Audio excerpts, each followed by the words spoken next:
Good evening, everyone. Thank you for joining us tonight. This is a meeting of Frome Town Council. I'm Peter Wheelhouse, and I'll be chairing this evening's meeting until the first vote. So just to remind everyone, we've got people online and here in the room. For those in the room, a little housekeeping. The emergency exit is in the rear corner of the room, and the assembly point is the far side of the car park. Toilets are at the end of the corridor on the right, and there is an accessible toilet to the right of the lift.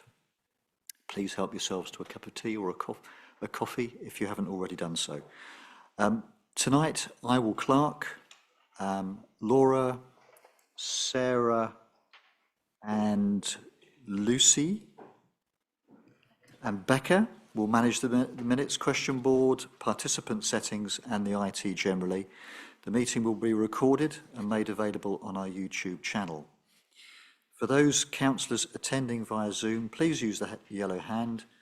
For everyone else, please ask questions through the Q&A board. First on the agenda is an item to waive standing orders to enable someone other than the chair or deputy chair to take the chair. Do we have a proposer? It's Polly, seconded. Andy Jones, and vote.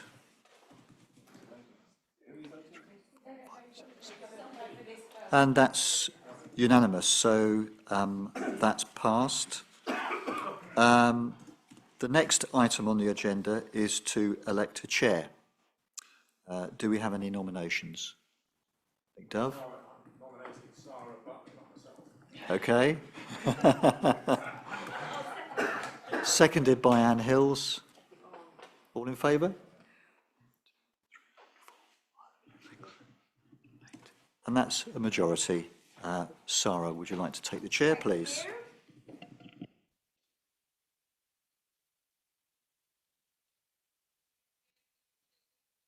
Thanks again, councillors and colleagues, for voting me in to do this.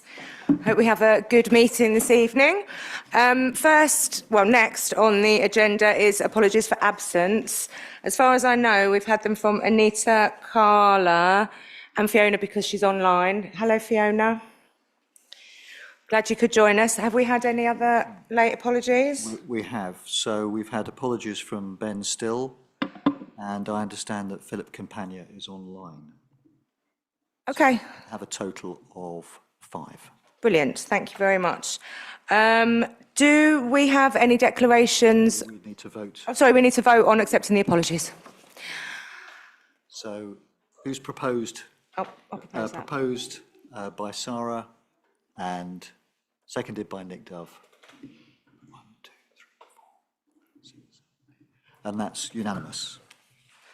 Thank you. And then we have declaration of any councillors' interests in any items on the agenda this evening. You've had a look at the agenda. Any councillors to declare an interest? No? Okay.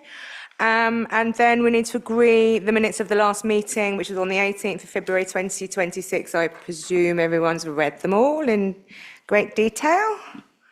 Can we have a proposer to accept them? Thank you, Polly. And a seconder, Andy Jones, thank you. And do we vote to accept the minutes of the last meeting? And that's unanimous. Thank you. Agenda item 4 is questions and comments from the public first. Yeah, absolutely. Yeah. It's Lenka. Hello, hi, I'm Lenka Grimes and I'm from Frome, for those that don't know me. I just wanted to bring people's attention to the fact that the Crisis Resilience Fund will be replacing the Household Support Fund.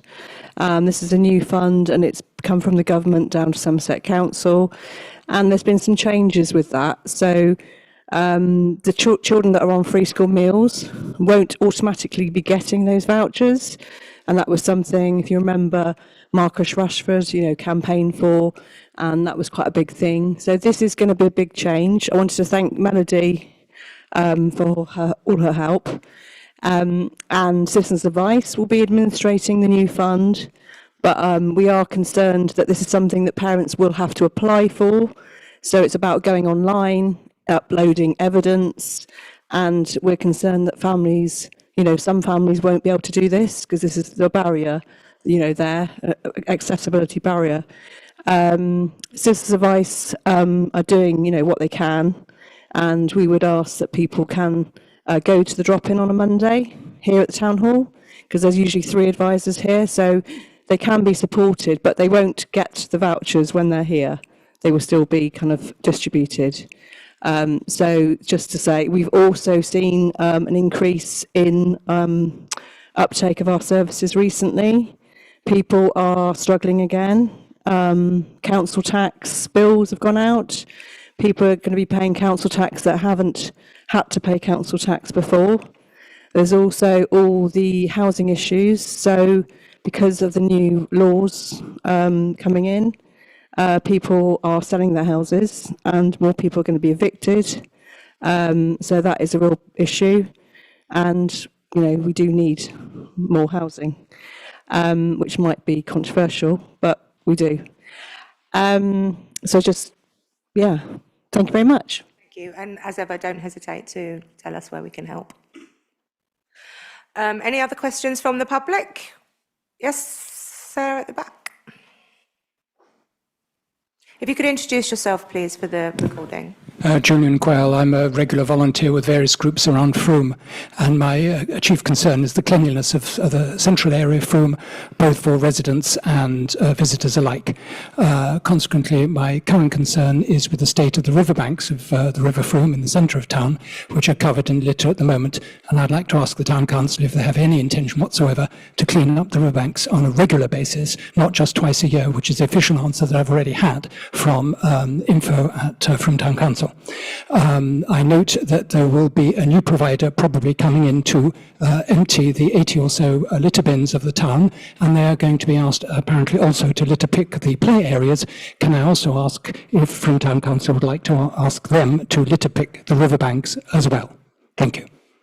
Thank you. Thank you for your question. I'm going to bring Rob, our Environment Manager, in on that. Yeah, thank you. The riverbanks, because of the steepness of the slope, there's health and safety considerations. So we do strim and litter pick twice a year, and that's the basis on which we do those. We can't do it more regularly because of the health and safety issues. In terms of the bins, which we'll come on to later, they are not emptying the bins in the town centre, so they will not be doing the riverbank.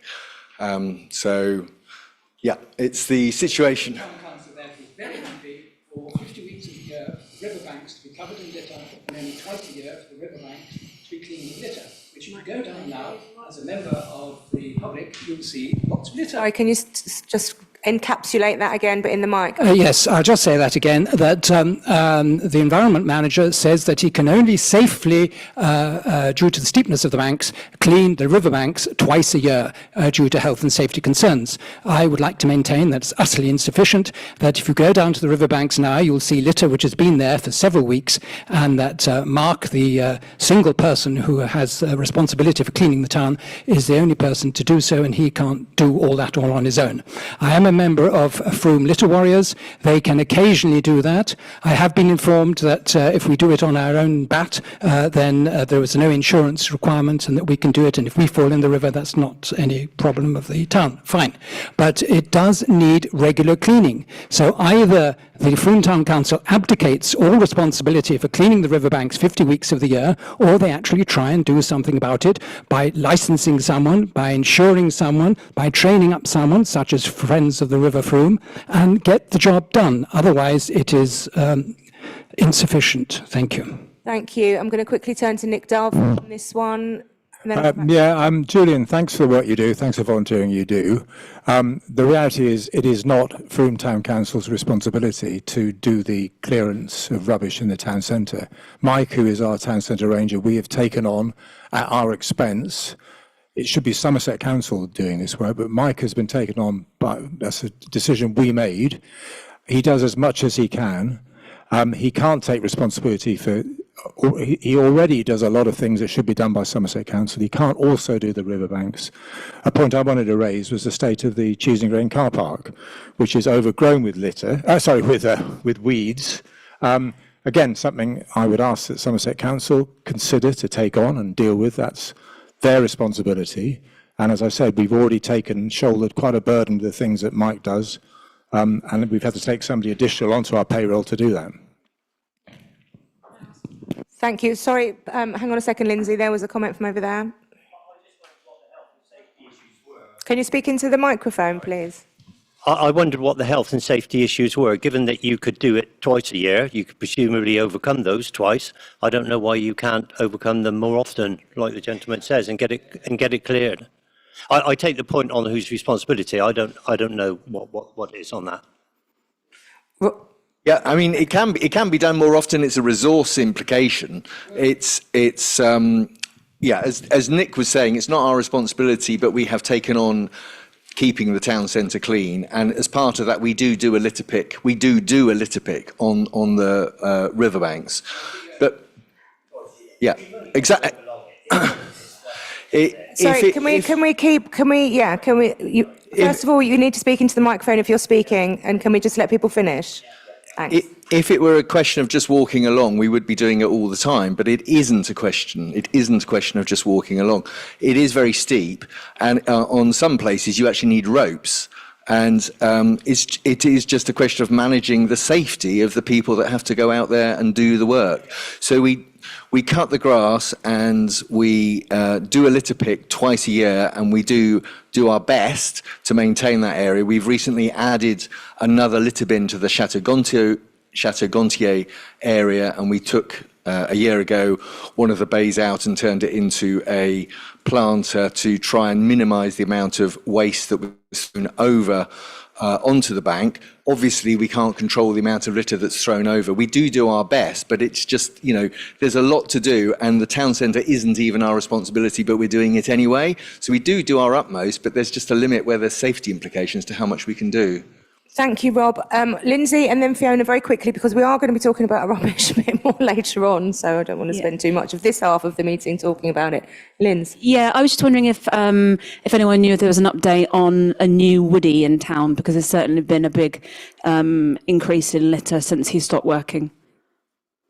So, sorry, for clarity, Woody was the barrowman who was employed by Somerset Council to go around with a bin picking up the litter. He actually decided to leave, and we're waiting for a replacement. So, Rob. I don't know if anyone else from Somerset would like to give the latest on that, because I don't want to speak for Somerset, but I did have a conversation about 3 weeks ago with the person who heads up that team. And as I understand it, they have changed quite significantly the terms of employment to make it far more, I don't know if attractive is quite the right word, but certainly less barriers to entry because of the hours not being what they were. So I know that they are actively looking, but of course it's Somerset. I don't want to take any responsibility for that area because it's Somerset recruiting, but they are trying. Oh, Adam, you are there. I was just looking for you. I didn't see you. Yeah. Grab a mic. Thanks. I'm here. Dawn's here too. I will take it on to liaise with Somerset Council's executive member for rubbish and stuff and communities, and get back to the rubbish in the car park and on the river as well, and the barrowman situation. I wasn't aware. Brilliant. So that's great. Find out. Maybe we could have an update. A quick update at the next meeting, maybe? Yes. I might write it down. Thanks. Fiona, just did you have something quick? I was just going to pick up on the comment about the riverbank rubbish and just say it's something that maybe we do just need to have a bit of a look at. I completely hear what Rob is saying about the resource implications, etc., and health and safety, and that it's one of those things that probably sounds quite simple, but probably isn't in reality. But I think that's probably something that we can take away and just have a look at how we're doing that and whether there are any other options, as I do completely understand the frustration, and given that we have just taken on a bit more of the riverbank from Somerset, and that we do have a commitment to the River Frome in our council plan this year to doing what we can to sort of improve the health of the river and the biodiversity, it does seem like it is something that we should have a look at. So I think we can just take that one away. Brilliant, we will. Thank you, and look forward to an update next month. Any other questions from the public? Yes, I see a hand up at the back there, but I can't see your head or face. Hi. Could you introduce yourself, please? My name is Chris Wildridge. I was here about 2 months ago. This morning, somebody drew my attention to two documents. One is the Forensic Financial Review of the Frome Town Community Benefit Society, and the second was a statement, I think, by Frome Town Council. Can you tell me when this report is going to be discussed by the council?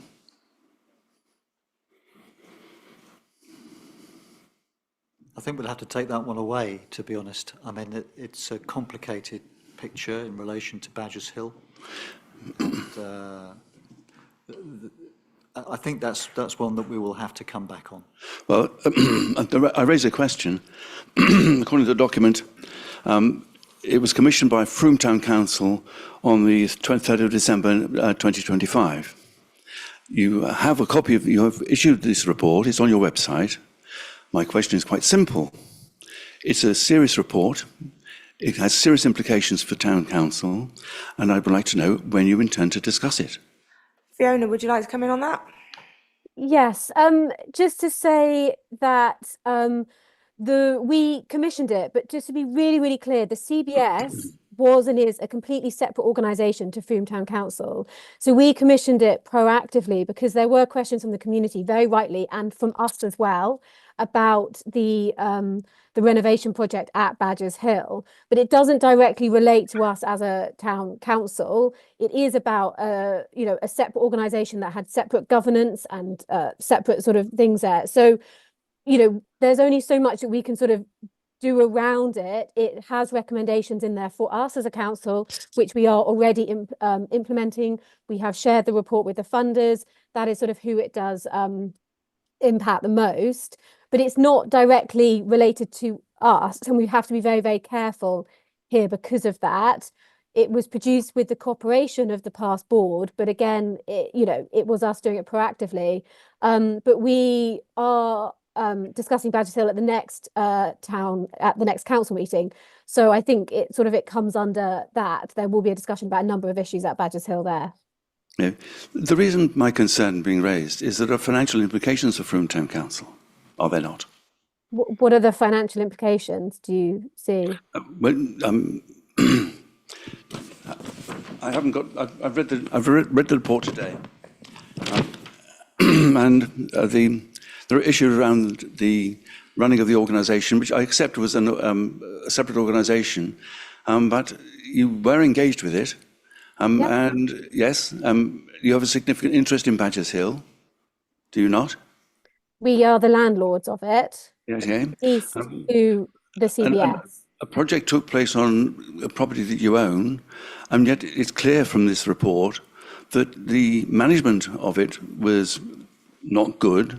And to say that, how you say, it's your last sentence is, it's time for everyone to move forward and focus on the next chapter. But if you're not going to discuss it, then how can you have a next chapter? It's been put into the public domain, so it's for the community to discuss. We have put it out into the public domain, as it is. It's this is about the fact that there is no money left to finish the refurbishment project. And we now need to look at how we can finish that project for the benefit of the football community and the wider community of Badgers Hill. But it's in the public domain, so it is out there. There's nothing being sort of hidden here. My final comment is this: there clearly must be the implication in these documents is that Frome Town Council is going to take a significant role in taking this forward. You need to, and so.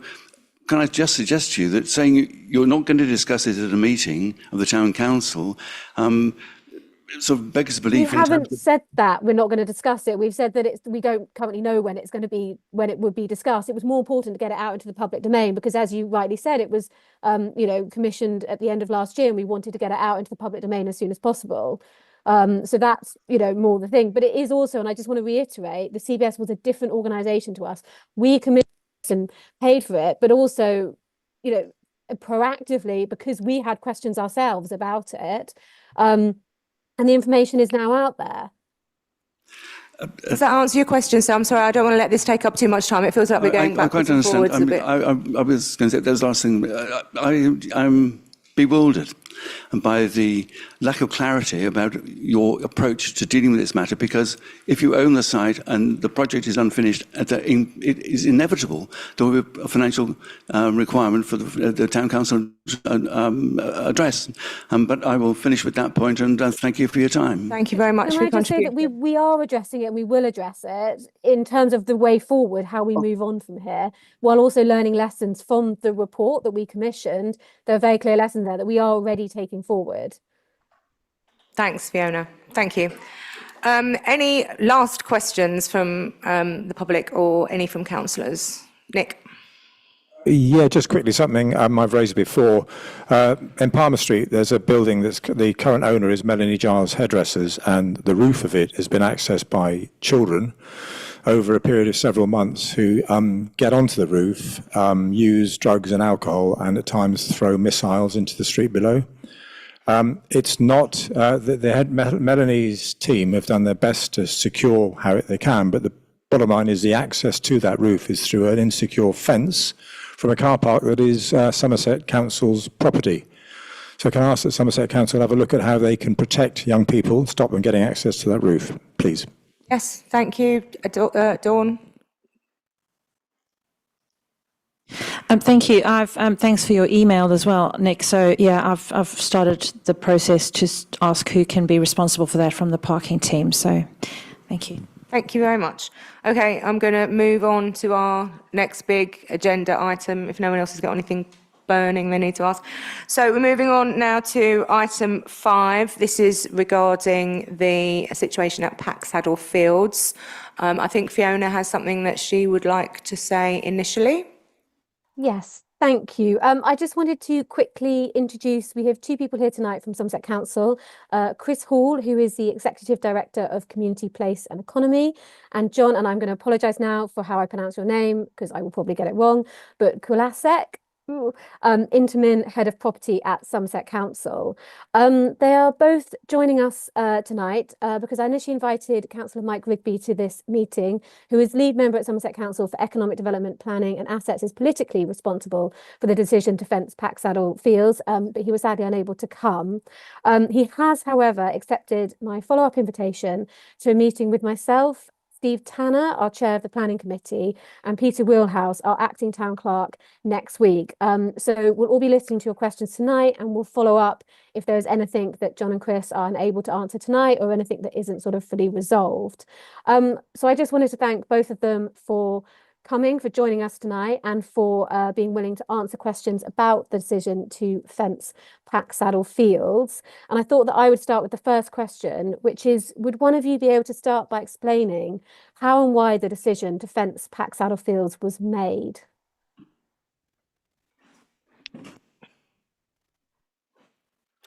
Chris, we've got you online. I don't see John. I can see John. John, are you going to take that one to start with? Once I get access. No, we can hear you. Oh, good. Well, you can't see me, but you can hear me. That's good.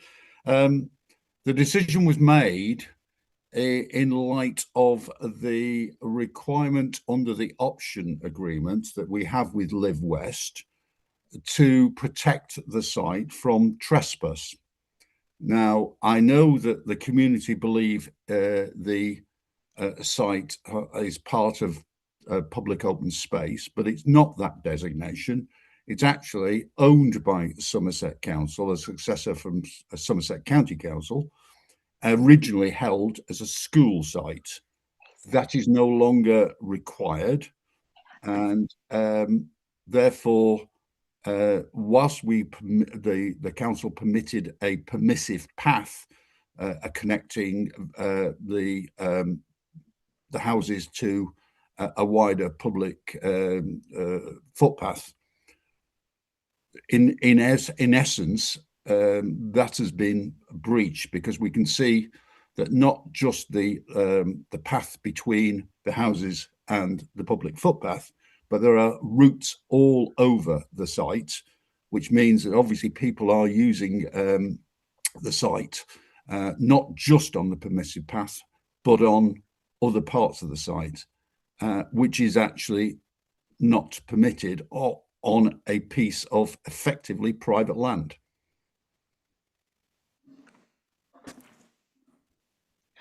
Chris, did you want to add anything to that?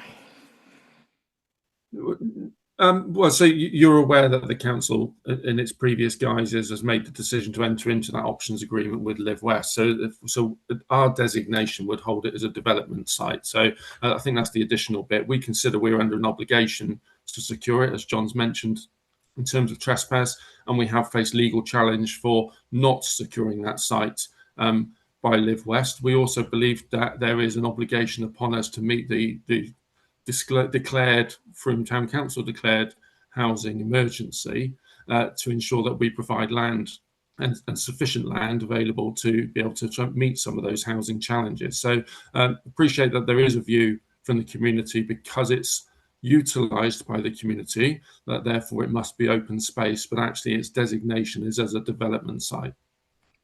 It also has a designation as an asset of community value, I believe. Yeah, it does, yes, that's correct. We also have Tim Taylor, who is the lawyer for People for Packsaddle, online.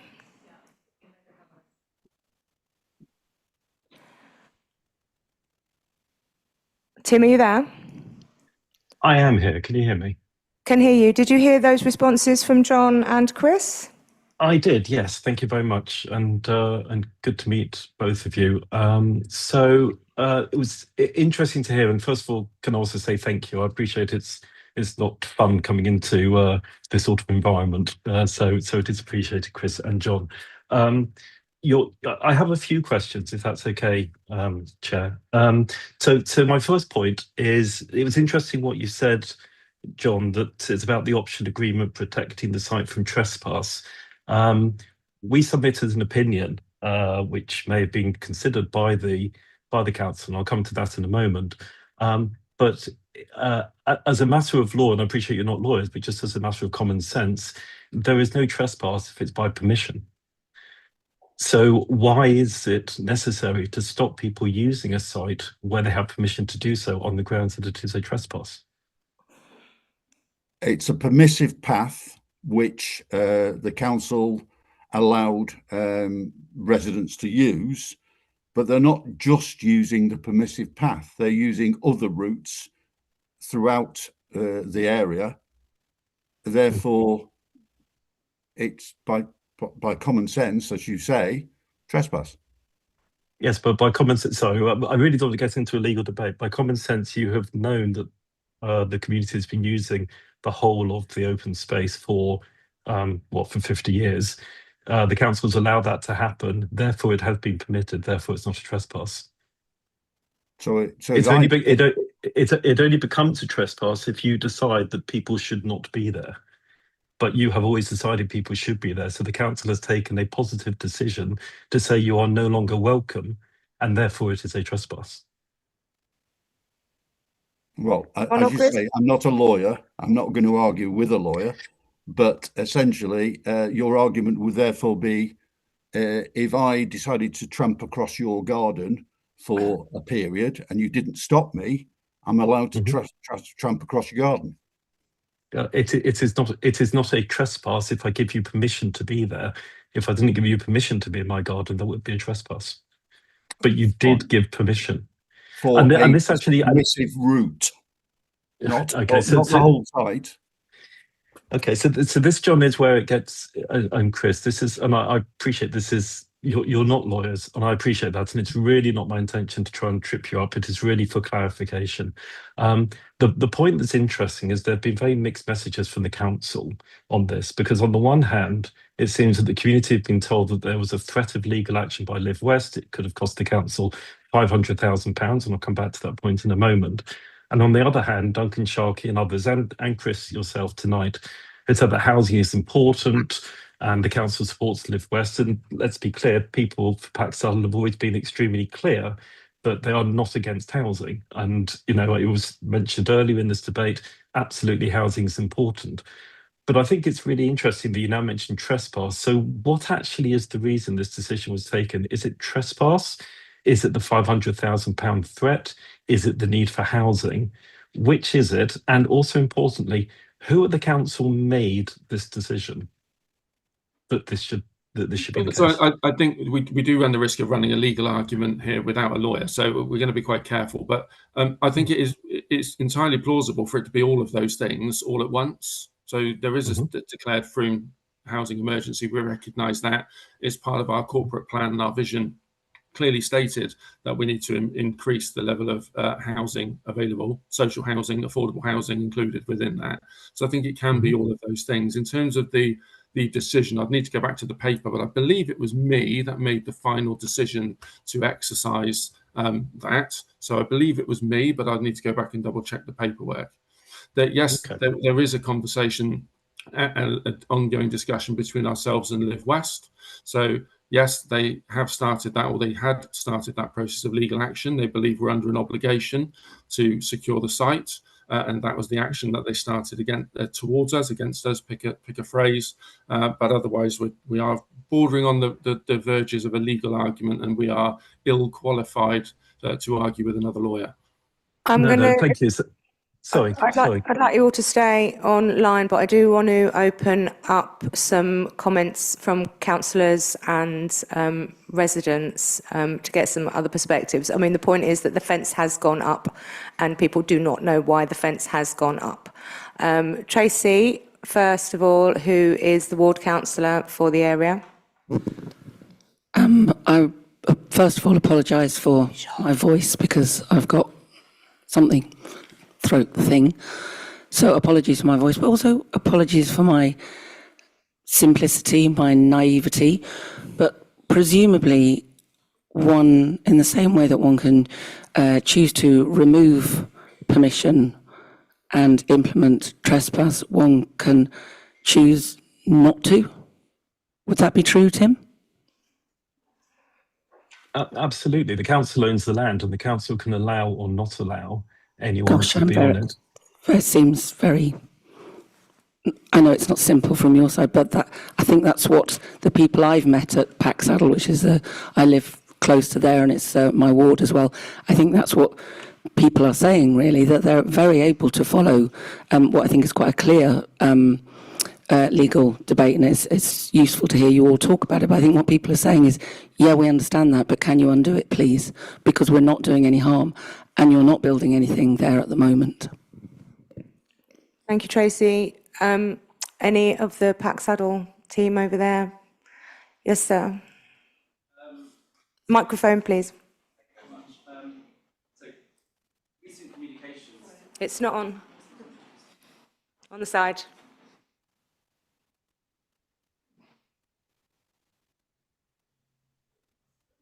Must learn tech. So recent communications from Somerset Council, including from CEO Duncan Sharkey, have made it clear that you're still committed to developing the site. Given that the planning inspector refused the plan at the planning appeal, not because any specifics in the plan itself, such as the numbers and the types of houses, but because developing the site would irreparably damage the passive enjoyment of the fields by the community, that's not something that can be changed just by adjusting the plan. So why are you still fully committed to developing there, given that's what the planning inspector found? Thanks for the question, John or Chris. Yeah, well, I'll try and answer that. So just so we're clear, the council some years ago designated this as a development site, and we've entered into an options agreement with a developer. Whether they are able to get a development scheme through planning goes beyond our immediate discussion here. It's subject to the usual regulatory process around planning and that separate decision and determination. So our position is that the council has entered into an options agreement and that we seek to uphold our end of that options agreement. Whether Live West can or cannot achieve a valid planning consent is a separate matter. Sure, but that wasn't my question. The question was that communications from the council, including Duncan Sharkey, said that you're committed to developing there. So this is not about Live West, that the council is committed to developing that site. Given that the planning inspector said it would cause irreparable harm to the passive enjoyment of the site by the community, and you now know that, why are you still continuing to actively look to develop the site? Because we are committed by way of the options agreement. So you're saying that if you weren't committed to that, you wouldn't necessarily be thinking that. So it's the optional I'm agreement. not going to enter into the hypothetical. The situation we have here is that the council, prior to John arrived, the council has entered into an options agreement, and we are required to uphold our end of that options agreement. So the council has designated it as a development site. Whether a planning application can come forward that doesn't cause that level of harm is a matter for the local planning authority to determine. It's just interesting because the CEO, Duncan Sharkey, recently wrote to us and said, you seem to be under the impression we're unhappy with the option agreement. We're not. We are content with it. So it sounds like you do want the option agreement and you do want to develop it. It's not that you're obliged, but actually the CEO is saying we do want this. So which is it? Well, again, it's both. We are under an options agreement, but we want to see this developed. The council has designated it as a development site, and we want to see it developed. It just within the law, in the context of the local planning authority's decision-making route. On that point, then, why wasn't it on the development plan if it was designated as a development site? And there was a recent call for sites. It wasn't added to it then, so I don't understand. So again, I can't answer that, but what I would say is that if it is already designated as a development site, and we have been in this options agreement for a number of years now, I imagine that's not why it was part of a call for sites, because it already has that designation, but I may need to go and check that. No, the call for sites basically said it wasn't suitable. It wasn't listed because it wasn't suitable as for development for the reasons. Can I bring in our head of planning, please, Jane Llewellyn? Thank you. Chris, when you say designated, I'm not quite sure what you mean, because it isn't a designated or allocated site within the local plan part 1 or 2. And in addition to that, the planning inspector identified that, in his opinion, that the site should be covered by DP16. So that doesn't quite match up with what you're saying. So it's from our view, it's not an allocated site, and it is actually covered by DP16, which is open space. So I think that's perhaps what the gentleman was trying to get at, because if another planning application is submitted, how can they deal with the fact that it's covered by DP16 by providing an alternative equivalent amount of open space? So when I say designated, what I'm implying here is that the council has made a decision that it is a development site in terms of entering into that options agreement. Whether that features in the local plan, whether that phrase designation is legitimate in planning terms, I'm saying that the land, as far as the council is concerned, is held for the purposes of development. I can't comment on what a future applicant might do to try and mitigate the concerns that have been raised. That's a matter for the applicant and therefore the planning authority to determine. Tim,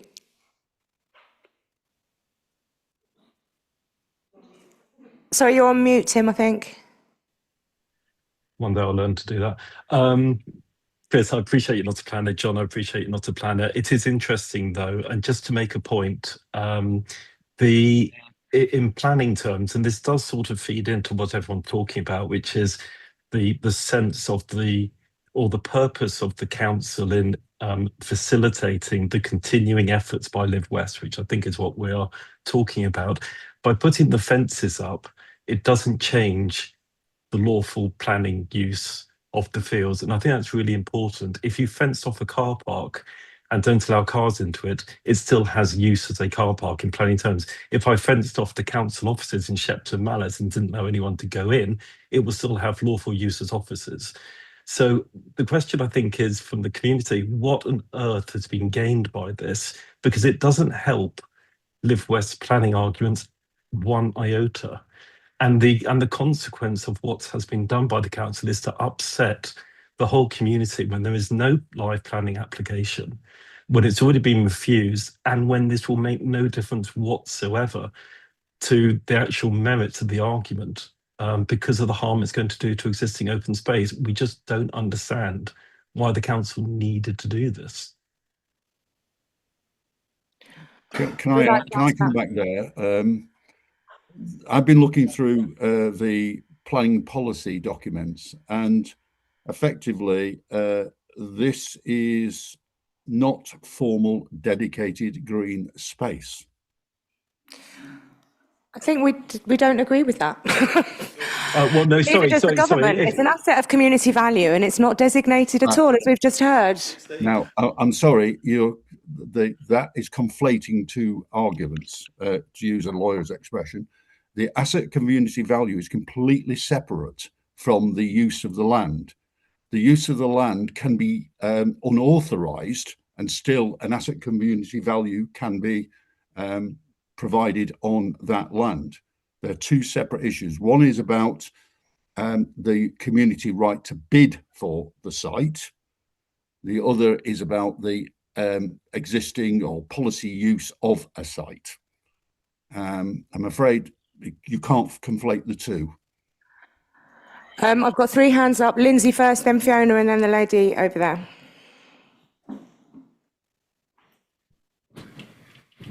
Thank you. I'm not as close to many people as the Packsaddle campaign as probably many people in this room, but reputation is something I'm really interested in. It just seems very petty that Somerset Council have done this at a time they need to be improving their reputation with the community, particularly in Frome.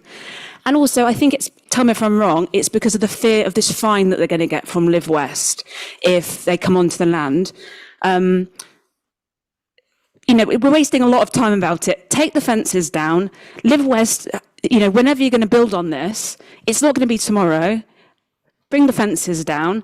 Somerset Council admit that you've made a mistake. Everyone in Frome is going to be happy. It's ridiculous to be going round and round with both Live West. I see vans that say Live West now and I just boo. So it's not a great start, is it? So, you know, reputationally, I know you Live West, but surely we can just take these fences down and give people who live in the area access to it while there's nothing being built on it. Because as they said, they don't mind something being built, but it's not happening. Yeah, and I also understand that Somerset is undertaking a health and wellbeing survey as well, so it seems an odd time to prevent people from taking a walk in their open space.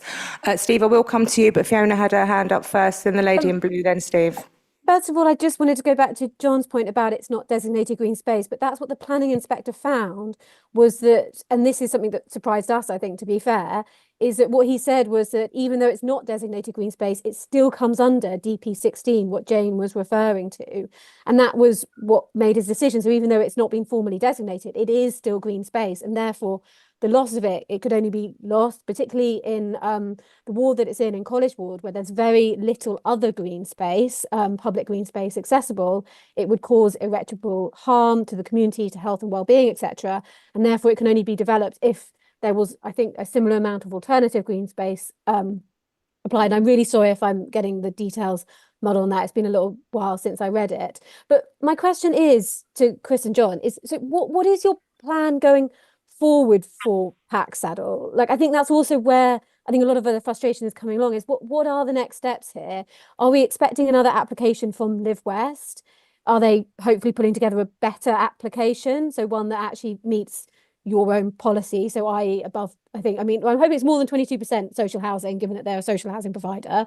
But, you know, how are they going to offset the amount of green space? Like how, and is the idea that we just wait for them to come forward with an application and then that go through the planning process? But given what the planning inspector has said, I don't see how it can ever get through the planning process. It just feels like there's just going to be this constant tension in Somerset Council between assets and planning. I'm happy to try and answer that. So I do understand the frustrations of people. I know on the face of it, it looks like we should just go and take down the fence. We didn't do this lightly, but there is an option agreement in place and we are required to uphold our obligations against it. And exactly what the next step is for Live West. I don't think people, sorry to interrupt. I don't think people really understand why that means you can't take the fences down. Because we're required to work with Live West to ensure there isn't a trespass. But you could choose not to do that.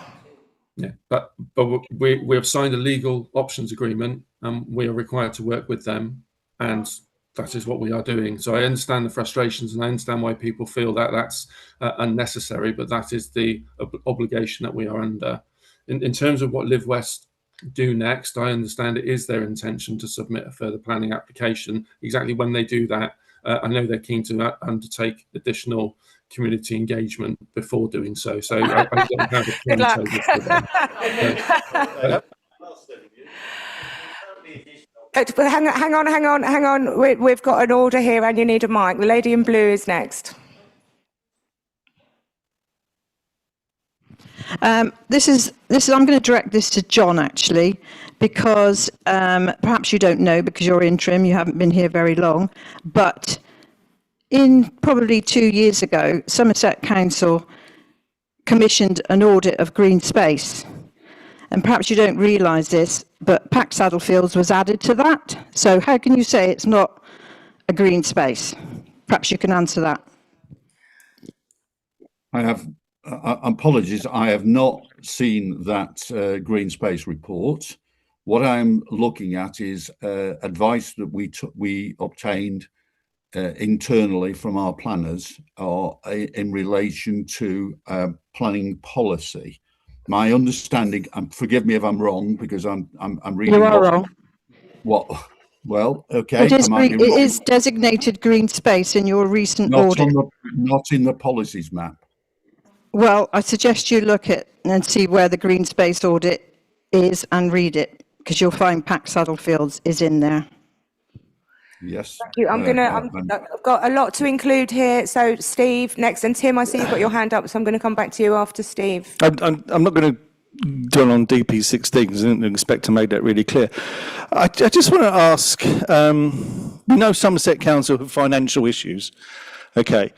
I wonder how much money has been spent by Live West, who are a social housing provider, and their whole ethos is to provide social housing, and Somerset Council on this site, and it will continue. I would guess it runs into more than the £500,000 fine that you're suggesting you're going to pay, because you've had King's Councils involved. There's been a planning appeal. Another planning application will go in from Live West, which will almost certainly go to appeal at some or judicial review from someone, given the previous inspector's report. That will mean another cost of King's Council on behalf of Somerset Council and Live West. And it seems so petty when there's over 2,200 houses in the planning process in Frome live at the moment. If Live West really want to build 74 houses in Frome, why don't they get in contact with one of the other applications that are going on at the moment and build their 74 houses there? It just seems so petty to be focusing on this little bit of land when there's all kinds of development going on, and such a waste of money that frankly you haven't got. Thank you, Steve. I'll take a very quick answer to that before I come back to Tim, if John or Chris wants to come back on that. So in simple terms, the local planning authority are required to consider any application that's submitted. So if that means it goes to appeal and we have to defend the position, then there is a cost to the local planning authority of doing so. So it's not as simple as us saying, well, this site's costing us a lot to defend planning applications and appeals, and therefore we shouldn't do it. Anyone who submits a planning application has the right, whether they own the land or an option on the land, any piece of land someone can submit a planning application, and the LPA do not have a choice. They must consider that application and take it through due process. In terms of Live West, I'm not going to attempt to answer for them. You as a council may wish to engage with them separately around whether there are other more suitable sites. I'm not going to defend or attempt to interpret why they want this one specifically, but that is the option agreement that stands as it is. I'm going to bring Tim in on that point, and then Andy.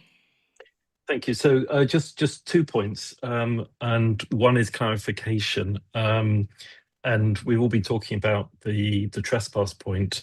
And just to close this one off, I've got the option agreement in front of me, and it's only 9 words. The owner must not knowingly allow nor permit any trespass. Therefore, if the council allows people onto the site, it is not knowingly allowing or permitting a trespass. It is that simple. I appreciate we've gone around the point, but it really is that simple. The second more substantive point is this £500,000. Where on earth did that figure come from? You're not lawyers. I'm not expecting you to say, but it sounds like the land of Trump. I'm going to sue the BBC for £1.5 billion. What is their loss? How has it been quantified? Why does putting up the fencing reduce that loss? How is the loss going to be calculated? What's it consist of? It is just a figure that seems to have been plucked out of the air. Well, I mean, what's it based on? I'm not going to enter into a legal argument here. Sorry. It's not a legal argument. It is asking. Okay, so the follow-up question. Sorry, Chris, I appreciate that. But the follow-up question is: will the council release its legal advice so that the community can be reassured that the advice was taken, was informed, rather than the council, which appears to be the case, was intimidated because a housing provider threatened the council with a £500,000 claim, which actually the council didn't interrogate, didn't seek to defend, and has rolled over? With respect, that's a view, and that's your view. We may have a different view. I'll take advice separately as to whether the council wishes to release its legal opinion, but I'm aware that there is a separate legal opinion in the public domain, I believe, in the public domain at least, but there is a separate legal opinion, and we're not going to play out legal arguments in the public in this forum. If there is a challenge to be made, it needs to go via the appropriate channels. Sure. Just to finish off on that, the only legal opinion in the public forum at the moment is the one that we provided. Yeah, But so I'm not that's going to pass comment, and the council is not going to pass comment on someone else's legal opinion. Thank you. Andy? We've heard a lot about this options agreement, which was apparently signed by somebody's predecessor in a previous administration. Can I suggest that it's in everybody's best interest that somebody looks into the detail of that? I cannot believe that it's not at least time limited or has some exit clauses within it that give Somerset Council a path to get out of this mess that they've created for themselves. Thank you, Andy. Dawn, have you got anything to add to that? Come on. Hi, Chris. Thank you for coming this evening. I believe that the options agreement was signed in July 22. Is that correct? March 22, I believe. To offload the property was signed in March, but the actual options agreement was signed then in the July of 22. That's the timeline that I have. Yeah, sorry, that's correct. It was 23rd of July 2022. Okay. Okay, I'd like to hear from the Packsaddle team for a few minutes now. Turn the mic on, please. It is. I was just going to say something about the options agreement. I don't believe Somerset can get out of it. They've signed a very one-sided agreement, and all the cards are with Live West. They can carry this on for 12 years in 2 stages. They don't have to end up building anything at all, and they can pull out of it at any time they don't think they're going to get planning permission. Somerset Council are stuffed. They're in this agreement. They can't get out of it unless Live West go bust or something like that. It's not a good agreement. So I'm not sure they have got an easy way out. I don't like to side with you there, but it's a tricky one. Thank you. And I noticed one of the ladies had their hand up as well. No? I'm just a bit confused about the trespass issue, because John, in his statement about that was public about why the fields were going to be closed off, it said because the council needs to fully support and aid the developer in its pursuit of planning permission. Trespass wasn't mentioned, or face breach of contract. So it was sort of talking about that. It said, quote, needs to fully support and aid the developer in pursuit of planning permission or face challenge of breach of contract. But the contract doesn't say that, does it? The contract says it needs to provide reasonable assistance. Those are 2 very different things. So why are you now saying it's about trespass when that was never mentioned before? And again, you only need to provide reasonable assistance, which to me doesn't extend to putting up fences and stopping people accessing the site. John? Yeah.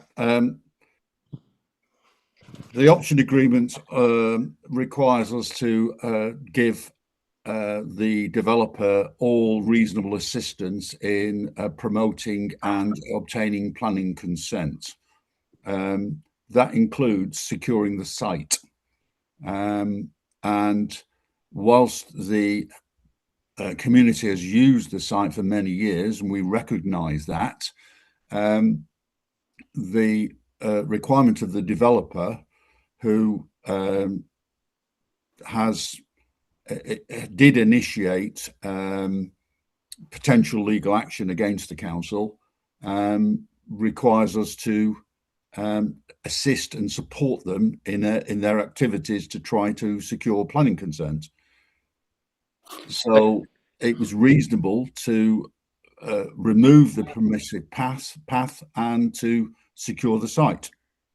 Okay, so just to be clear then, so because you said you took legal advice, which you haven't shared, fair enough, but can you just confirm then that your legal advice advised you that reasonable assistance would in this case amount to closing the path? So that you needed to close the path in order to provide reasonable assistance. Can you confirm that's what your legal advice said? I'm not going to confirm or deny that. Our legal advice is obviously for internal consumption only. Sure, but you're the decision makers here. So you would have acted on legal advice. So if you're saying that you had to provide reasonable assistance, and you believe reasonable assistance extended to closing the fields to the public, I assume you wouldn't have done that unless your legal advice said you that will be the case, because it's quite a bold move to do. So again, I ask you again, I assume you took legal advice and the legal advice said that that's what you should do, right? Again, I'm not going to confirm or deny anything that we were provided by our legal advisors. Okay. Thank you very much for that. I just want to bring in Adam Boyden, who is a Frome Somerset councillor, online. Thank you. Thank you. Can you hear me? Yeah. Yes, thank you. Thank you. Oh, hi. Hello, John. Hi, Chris and Tim. Hi. There's lots of questions. Obviously, some of them have been answered already. I would like the council, Somerset Council, to release the legal advice in redacted form if necessary, because transparency matters here. The impact of fencing these fields and the permissive path matters to the community here, which I and Dawn and others serve. It's an important matter. But mainly, I'd like to try and find a way. But is it something you could advise on? How does anyone in Somerset Council or anyone else challenge the decision to fence the fields? I understand Councillor Martin Dimmery has asked for it to come to a scrutiny committee, Climate and Place, or the communities one at some point. There's the potential for this issue to come to full council. If the petition I launched, it's now on 2,000 signatures. If it gets to 5,000, I understand that goes to full council. Potentially, it's subject to the monitoring officer's permission and so on. But to your knowledge, is there any way that anyone, man or beast, Somerset councillor or other, can actually challenge the decision that has been made to fence the community out of fields that they permissive path and the path they've been enjoying for 50 years? Because this is an intolerable impact at the moment, I'm afraid. A short answer, please. Yeah, so I think Councillor Boyden identifies the correct routes to be able to have a discussion in public. So calling it into scrutiny and or with a permission to full council, those would be the correct routes to be able to have that public discussion. Thank you. We're now running out of time on this issue, but I'd like to give the last word to the people for Packsaddle. Can I have the last word just for Tim, because I know that he had a few questions and then I don't think he got them all answered. So Tim, can you finish up? Fine, thanks. Tim, go ahead. No, thank you, Stuart. No, I've had most of the answers. I think what's been interesting is and I say this with respect, but I really do, because Chris and John, you're not planners and you're not lawyers, but there seems to be a disconnect between the actual planning position. So to be clear, it is not designated, it is not allocated, it is not a designated green space, because that's a particular characterisation in the NPPF, but it is open space. And the inspector said that DP16 applied. So there just seems to be this lack of understanding, maybe a lack of connectedness. This is plainly open space. There is plainly the ability to permit people to be there, to continue as they have done. Therefore, that would not be a trespass. The sense that I think the community gets is the council wants the capital receipt. And I think it's telling that the capital receipt it's going to get is actually probably going to be about minimum value, because Live West have said it's extremely expensive to redevelop the site. And I think there was a message years ago that this was going to be worth millions. It's certainly not going to be worth millions, and it's not going to provide much affordable housing, and the housing that is going to be provided is going to be mostly expensive market housing, which isn't going to help anybody except Live West. I think Live West are laughing, and I think this is a mess. And I think whatever can be done to restore public confidence and to try and stand up for the community within the confines of a legal option, which you have, but also it is not a straitjacket, would be much appreciated. Excellent closing words. Thanks very much, Tim, and thank you everyone who contributed to that discussion. It's not an easy one. We'll keep on it. Thank you. Okay, agenda item 6. Nice, short and sweet one after that. Sarah, to approve the annual update to the risk register and risk management policy. Sarah Williams. No. Hi. The paper has been distributed. I know there's a lot to talk about tonight, but did anyone have any questions about the risk register policies and register? Polly. It's just a quick one on detail, I suppose, about the yard. There was one listed on the yard about theft, etc. I just wanted to highlight the fact about the high risk of theft of oil at the moment, and do you think the risk assessment covers that kind of thing? There's also another one in there about risk of someone being injured on parks and green spaces. There was I've only just seen this brief summary of what happens if someone. You're saying that somebody can go and rangers do regular checks in parks and green spaces. Something to do with a large branch falling down in the one by the river recently, and is that covered? Sure. Thank you, Polly. So to take the second one first.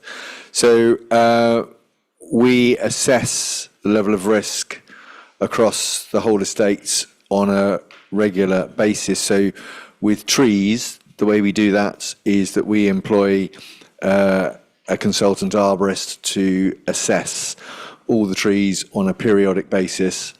So literally every single tree gets an assessment, and any remedial works are identified based on the level of that risk. And there's an urgency attached to that, and then we ensure that the works happen according to that schedule. So all the trees are assessed on that basis. The trees on Welsh Mill Woods have recently been assessed. What it's impossible to do is to eliminate risk. Also, not only can you not always identify what's going on in the middle of a tree, trees also change. So there was an incident where a branch dropped in Welsh Mill. That is in the process, that is in date in terms of its assessment, but we have actually asked for the arborist to specifically go back, given that it's a play area, and do an extra check above and beyond what it would normally get. So any works that come out of that we'll undertake straight away based on the level of risk. The other question about the oil, right? That is. There are measures which I'm not going to go into in open session, but there are measures in place to protect that. It's a secure site anyway, and it is protected. So I would say that is covered. Excellent, thank you. Richard, did you have a question? Thank you very much for the report. I think this is one of the really important reports for the health of the council going forward. So looking through the risk register, I think on Badgers Hill, all of the rows in there are significant risks, and I would ask, how are you mitigating those risks to make them lower? Peter, is that one for you? Our facilities manager keeps a close watch on this property, even though it's currently occupied by another party, which is Badgers Hill Limited. They have a tenancy at will on the site.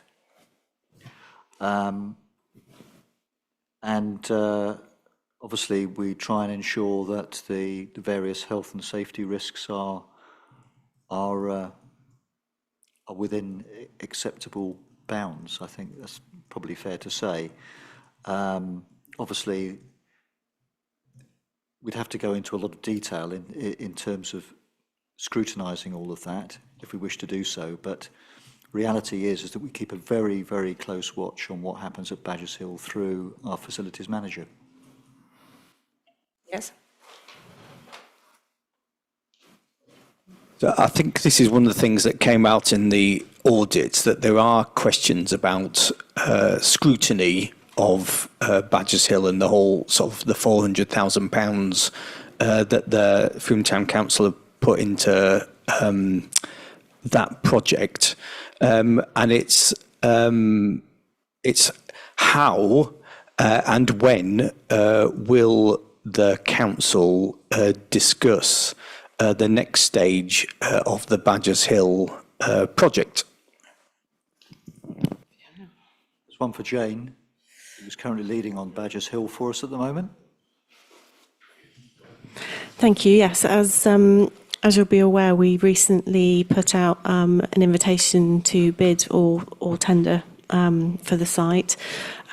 We are in the process of reviewing bids, and it was agreed in the December council meeting that a paper would come back to council in April with a recommendation on those proposals and to agree what the next steps are.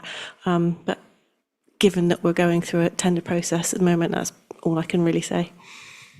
Thank you very much, Jane. Fiona. Yeah, I just want to say I agree with you, Richard. I think it stood out to me as well when you look down that list, you know, the significance all in red for Badgers Hill. There is obviously a common denominator there. When you look across to the left, it's all the Badgers Hill ones.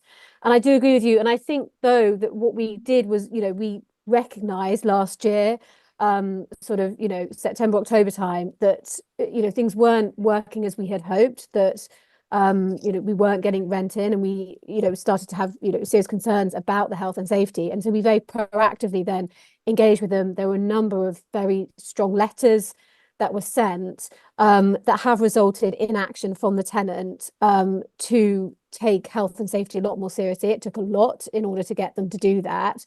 And then to also, the council meeting that we had in December, it was before your time, Richard, but to then go, okay, this isn't working, so let's now open it up and look at all the options available to us, which is what we're, you know, which is what we're now doing. So I think that in answer to your initial question about sort of what are we doing to manage the risk, I think that what we're doing is being proactive about it and recognizing that it is a risk at the moment, and therefore looking at what we can do differently and how we can move forward in a way that reduces our risk going forward. Because I agree with you, it is clearly a risk at the moment. Thank you. I don't think we need to dwell on that one anymore. Are we done with risk? Any other questions about risk? Good. Okay, Fiona, I think you're we need to vote, yes. The recommendation is... Yeah. It's instruct I've got the word in. Instruct the chair to sign the 2025-26 risk register on behalf of the council and approve the 2025-26 risk management strategy. Great. Can I have a proposer, Nick, and seconder, Polly, and all those in favour?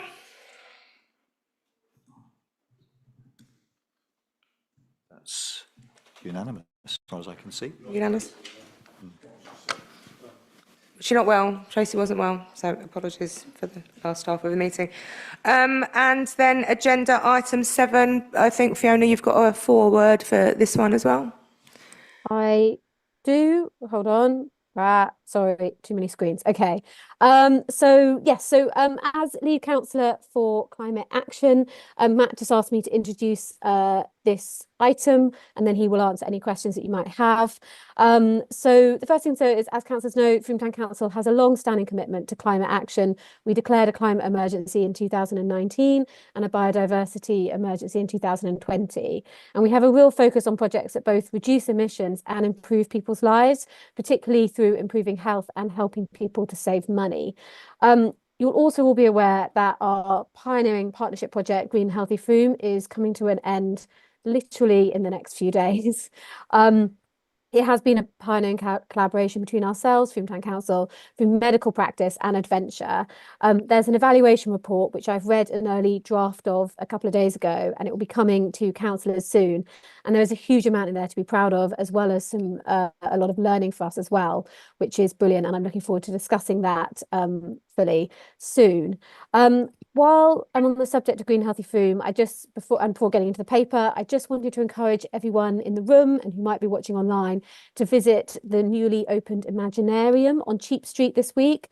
It is a pop-up that we've pulled together as Green Healthy Frome to explore ideas about what a greener, healthier Frome could look like in 2030, and to reflect on the last 5 years of local people coming together to create a greener and healthier Frome.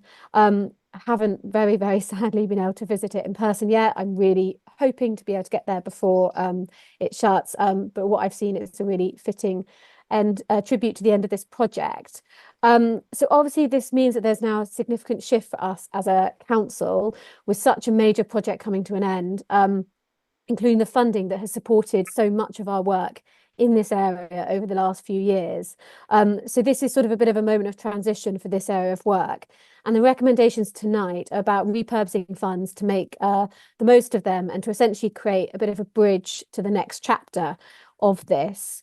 So over the past year, we've made really good use of Green and Healthy Frome funding to trial different initiatives and approaches to climate action.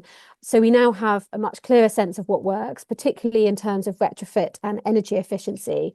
And we're in a really strong position to secure external funding with solid data and evidence to support future bids. So one of the recommendations, therefore, is to fund funding support to do this. While the evaluation is still ongoing, early figures that were in that evaluation report, I suggest that so far Healthy Homes Project has saved Frome around £211,000 so far, and much of that is benefiting householders in fuel poverty and those who need support the most. Part of the proposal is also to move green energy or green open homes into next year's work programme, as we weren't able to deliver it this year with everything else going on. We're also proposing to continue some of the plastic-free periods work in partnership with Frome Medical Practice. Given that the formal partnership is ending, I think it's really important that there are sort of projects and areas where we will continue to work together to sort of continue with those relationships that have been built over the last few years.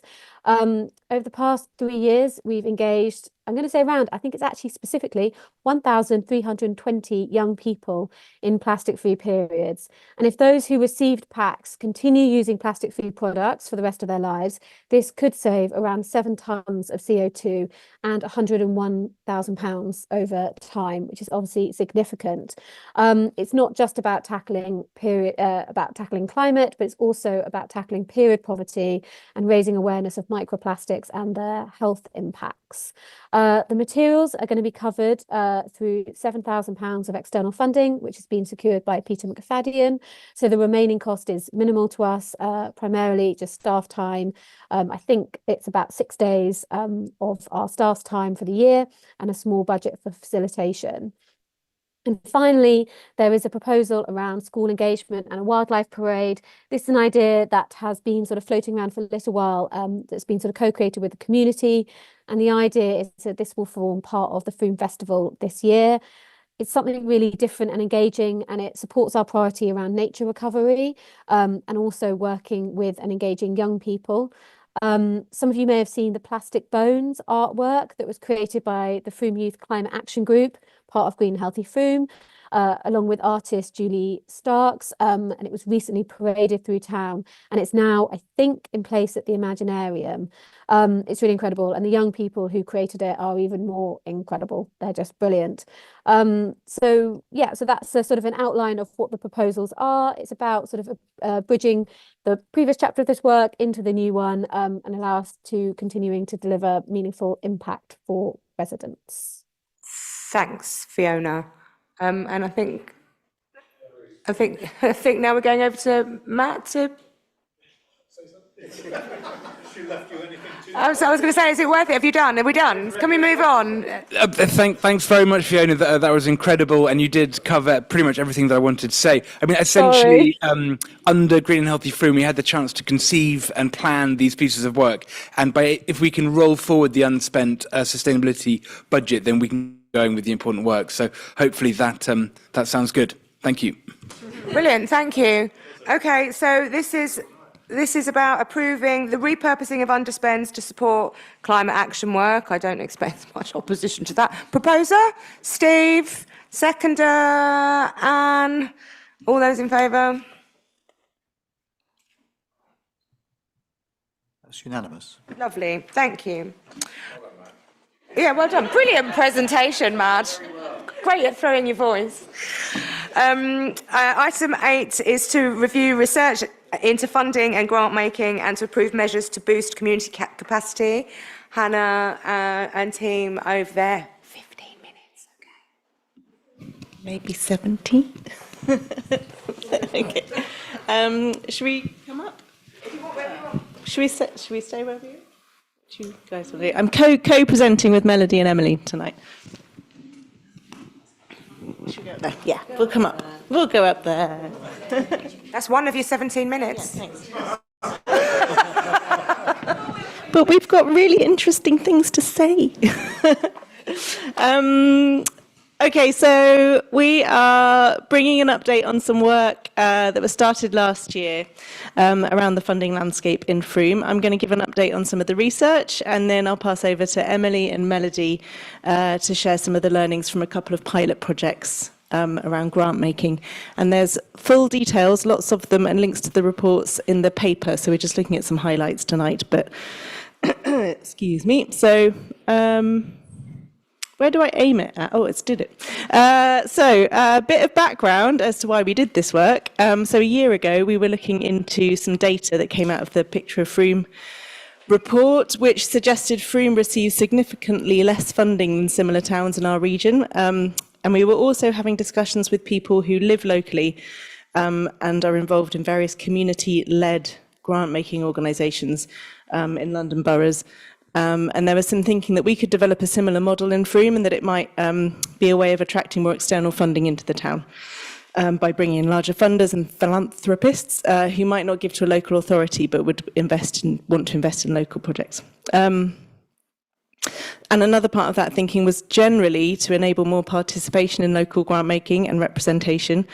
And these conversations all came along at the same time as a call out from the National Lottery, who were looking at partners to explore participatory grant making. And we worked on an expression of interest for that, which wasn't successful, sadly, but we knew that regardless of the outcome, that we would be doing some level of pilot work in that area to see where we might bring more participation and representation into our own grant making. So last year, we agreed these things at the March Council. So a deeper dive into the actual experience of local organisations in terms of funding and resources, to identify external funding sources to boost investment into the town, and to carry out some pilot projects in participatory grant making.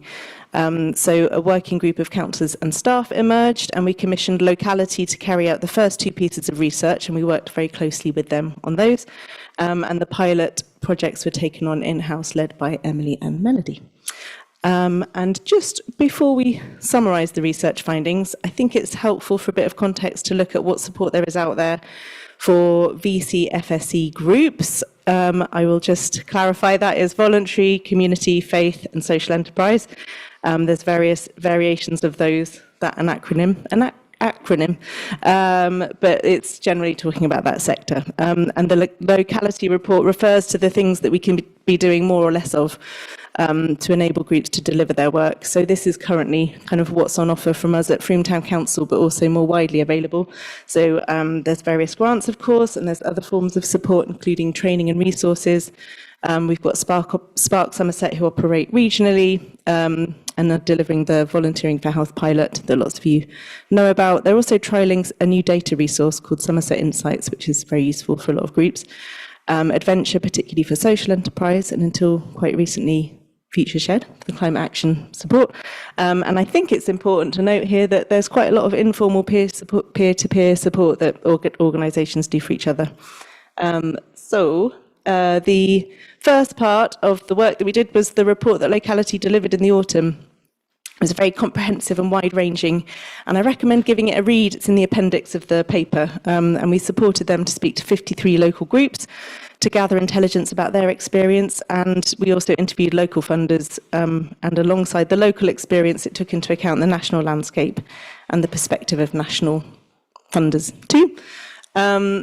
And there's no huge surprises in the summary findings, but it does give a lot more granular detail into the process, and the process definitely helped kind of turn that puzzle around about how to maximise local funding into a slightly different angle. As we expected, there was more nuance to that data from the original piece of work that suggested Frome was missing out. But although there isn't such a significant difference to funding in other places, our sector, VCFSE sector, does face a tightening landscape, both in terms of funding and other resources. And the data means that Frome might never make the top of the eligibility lists of some of those funders out there, and on paper we might just not seem to need it enough, or there might be too many asks coming to the same pots. So it was really helpful to look at this in the wider context of the national picture, and the report really spelt out how larger scale funders are increasingly prioritising community-led, collaborative partnership projects that address local need. And it was this that moved us away from that Frome fund, Frome giving model at this stage. There's clear benefits to that model, a community-driven grant model, and maybe there's a future for that, especially if a suitable external organisation emerges. But for right here and right now, Frome Town Council's role could actually be most effective in a different way. So there were lots of recommendations in the report, and lots of those are in the vein of kind of expanding the existing support that's out there. We outline that in this year's work programme as an aim to build capacity, adaptability and resilience for groups. There's some quite specific actions that we've already begun to look at, including building a local funders directory and supporting organisations to improve approaches to equalities, diversity and inclusion, which is something that we're looking at internally as well.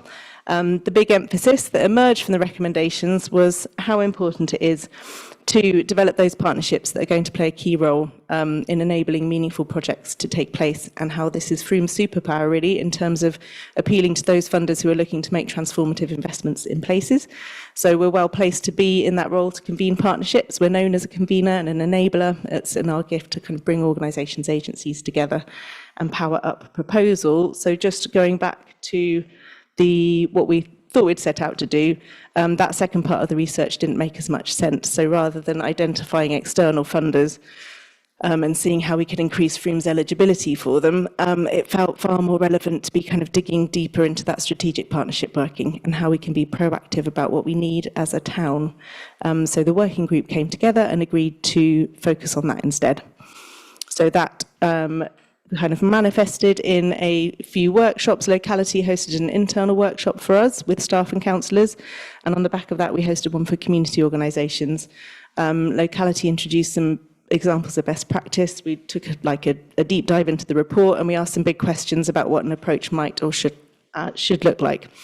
What we're doing already, what can be improved. We looked at the equalities question too, because that's a big part of it, and really specifically what is Frome Town Council best placed position to be doing to be making the most of this way of working. And that the report from those workshops is also in the appendix of our paper. But some of the key points that emerged, it's not completely new to us, this way of working. It comes really naturally. There's lots of areas where we're doing it already. Riverside, post-16 offer, we'll be looking at those and other topics. From a VCFSE perspective, there's a number of recurring gaps that we find. We do a lot of networking sessions with them. And one of those is appropriate, accessible, affordable venues. A partnership approach here could help find solutions for meanwhile options and a sort of bluer sky, longer term vision, looking ahead to investing in something. So the suggestion here is that we ring fence, and we'll do all the recommendations at the end, but thinking is that if we ring fence some of this year's grants budget, we can use that as match funding for any resulting proposals, and in a way that could also test and learn whether that type of investment does boost things, and it could be something that we look at as a way of approaching our grant making in the future. So I'm going to pass over to Melody first in a minute, but just first of all, so this was the third part of that work, which was participatory grant making pilots. And just to clarify what we mean by participatory grant making, this is about community involvement in the process of inviting, assessing and awarding grants to organisations. In this case, it can be for individuals, but it's different to participatory budgeting, which I think a lot of people will be familiar because we've done a lot of work in that as a town council, and that's where public can be involved in deciding how budgets are being spent. It's worth noting that the National Lottery aren't the only funders interested in participatory grant making. We've also been linking with Somerset Community Foundation. They've been testing out in Yeovil. And we've also uncovered or got to know there's lots of interesting people in Frome, and a surprising number of them have been involved in experimental funding experiments like a mycelium fund and the Wellbeing Protocol. So we've picked lots of brains along the way. And just to add that the paper does refer to an accompanying paper about looking at the grants review. That's not accompanied. It's coming later when the grants committee has had a chance to meet and refine what the review of those might be. But some of those changes will also improve the equity and reach of the FTC grants as well. Well done. Okay, Melody. Thanks, Hannah. Right, hang on. Where's the clicker? Okay, sorry. Right. No, I'm going backwards. That's not a good start if I've only got a few minutes. Hang on.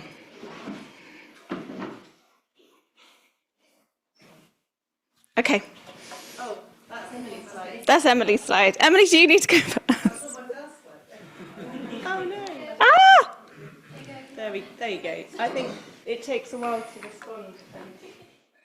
Yes. Go. Okay. Thank you. I can start. Amazing. So for anyone that doesn't know who I am, my name is Melody. I am the Children and Young People's Project Officer for Frome Town Council, and have had the absolute pleasure of being able to trial this year's Young People's Grant participatory grant making project. It has been a pleasure, absolute pleasure. So the young people have been involved in this process, truly co-designed this process from the very beginning. I could spend a really long time talking about it. There is a report in there, please read it. But I just wanted to quickly bullet point a few things where young people were truly involved, not just tokenistically involved, but like actually making full decisions around how this was going to work going forward. So we originally spoke with over 350 young people across all the schools in Frome, including Critchell and including home ed families as well, and talked about where the big gaps, where the themes were for where they would like money spent in Frome. So we didn't go straight in with the grant stuff. We actually wanted to find out where they wanted the money spent in the first place. That gave us a really good kind of structure to think about what we did next with those groups of young people. So in those assemblies, they got to vote on the different areas that they think money should be spent in Frome, and they came up with a kind of clear winner out of that one, which was around free and affordable things for young people to do after school and in the holidays as well. So that became a kind of grounding point for everything else that came from that. We then invited groups of young people together here in this room to have a big co-design workshop day where we looked at how a grant might work, the kind of key points and things that were important to them, things around decision making, making difficult decisions, and how they could work together to think about how we were going to move this forward. From that co-design session, young people applied to be part of our young people's panel. So from that larger group of around kind of 35 young people, 9 young people came forward and were part of our panel going forward. That group of young people worked very closely with Hannah and I and other members of the team to be able to pull together the full kind of grant process. So that is from what the application looked like, the questions that they wanted to ask, how they were going to shortlist, the interviews they wanted for the organisations, which was really important to them. You see them doing the interviews there in that picture, because they wanted to meet the organisations. That was something that was really important to them, and go through those questions as well. So I feel like I've got to really shorten all of the stuff I was going to say. But I think that one of the key things there is that the whole way through, the young people were helping us find the path with this. There were decisions that were made which we weren't expecting. The young people worked incredibly well together to look after each other in that process and make sure that when decisions were difficult, that they found really good democratic ways around that. And I think but it's also worth noting that in that co-design workshop, we also invited other organisations that do this with young people across the country to come in and help us with that design. So they were pulling in ideas from groups that work in London, that are working with kind of £1 million budgets, to come together to steal ideas from all of those different ones. So from those local organisations, from the Somerset-wide ones, and from those national ones. And we got to kind of pick and choose all the best bits, and the young people got to choose how they wanted it to move forward. We did make a decision. It was a difficult decision, but there was a decision made around funding 6 local organisations to run activities for children and young people this year. And some of that money has already gone out and some of that work has already started, which is really, really exciting. Can you move the clicker on? Because I feel like I'm going to get it wrong. I just wanted to spend a couple of seconds here with some of the quotes from the young people, and also some of the quotes not just from the group that was part of it, but also part of that co-design event as well. But also we had some feedback from the schools about how important it was for the young people to feel like they had kind of some real ownership over how this was going to be, and a real understanding of how grant making and how the council work. They are incredibly proud of the work they've done, whether they were just in the assemblies doing the initial bit or whether they kind of saw it all the way through as a panel. And not only that, there was a kind of secondary thing there where actually the organisations that went forward, even if they weren't successful in it, said that the process of working with the young people, being able to ask questions of them, talk to them about their projects, was also really useful for them and their own development in those projects as well, as you'll see from some of the quotes at the top. I mean, Hannah's going to talk about recommendations for the future, but I think one of the truly amazing recommendations that is coming from it is that the schools have already sent me emails and said, is it going to happen next year? You know, we've got groups of year 7s, because they're too young at the moment to have been part of this process, asking me when I go into schools if we're going to do it again, because they desperately want to be on the panel next year. So I think that if it becomes something that is natural for Frome Town Council to be doing as grants, all those generations of young people are feeling like they have some ownership, they have some kind of power in that space, which is really, really exciting. And they're waiting and excited about what would happen next year. Emily, I'm going to hand it to you because I feel like Melody. I could talk for a long time.